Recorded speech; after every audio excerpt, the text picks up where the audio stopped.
What's going on, everybody? Welcome back to the channel. Thank you so much for watching and subscribing. We've got a crazy video for you guys today. This may be really bad for Uber. Before we jump into this, we wanted to give a quick shout out to our sponsor, Solo. Solo is the best app out there for rideshare drivers, hands down. It gets you access to guaranteed pay. On top of that, it's packed full of a lot of other amazing features. So definitely check it out, guys. You're gonna get $10 just for signing up using the link in the description below. Now let's dive into this video. So this is looking like one of the worst hacks that has ever happened to Uber. Uber has been hacked and it looks bad. The hacker boasted their achievements via Telegram, claiming to be an 18-year-old who allegedly gained such access to the tech giant's network that they were able to Slack the Uber workforce and post a picture of their private parts on the company's internal websites. Uber hasn't said much about its security debacle yet, aside from when it admitted that it was experiencing a cybersecurity incident.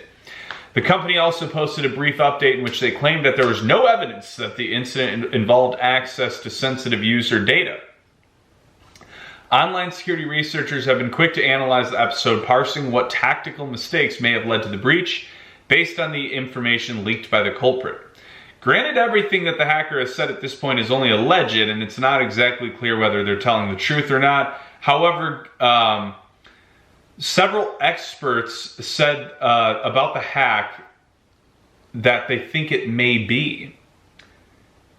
Like a lot of recent intrusions into large corporate networks, the hack of Uber appears to have been accomplished using fairly basic hacking techniques.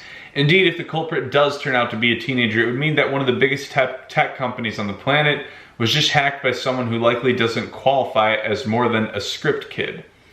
The hacker has been happy to tell everybody how they got into Uber's network. In statements posted to a Telegram page and in conversations with the New York Times, the hacker said they tricked an Uber employee into forking over login information through a social engineering attack that made them appear to be a colleague.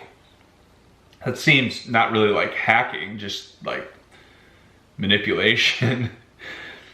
Based on what the hacker said, they didn't really hack their way in, said Dave Masson. They basically tricked somebody into giving up their multi-factor authentication details and then walked in the front door. These kinds of attacks have always been common, but have been really prevalent during the pandemic.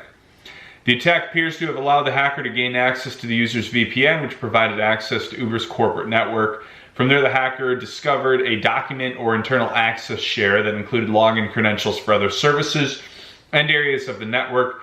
After that, escalating privileges into the company's broader environment would have been relatively easy.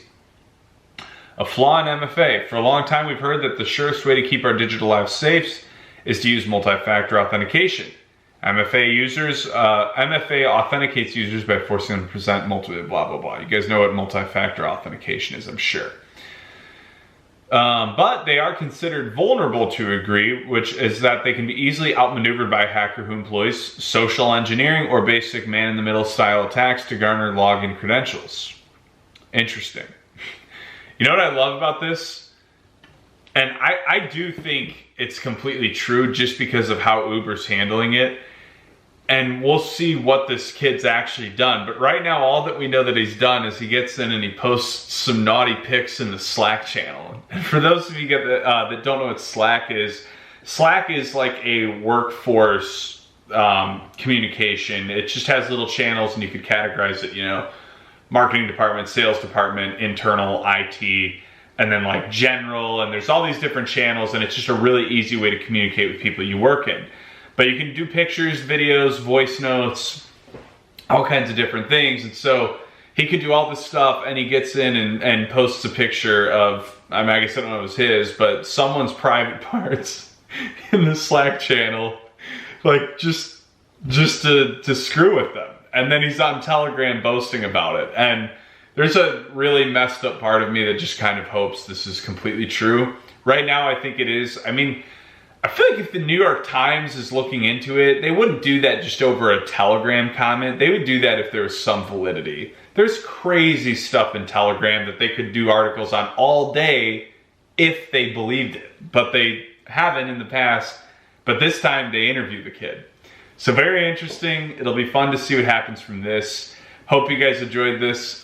Please like, share, comment, subscribe. Check out Solo, get that free $10, and I will talk to you guys soon.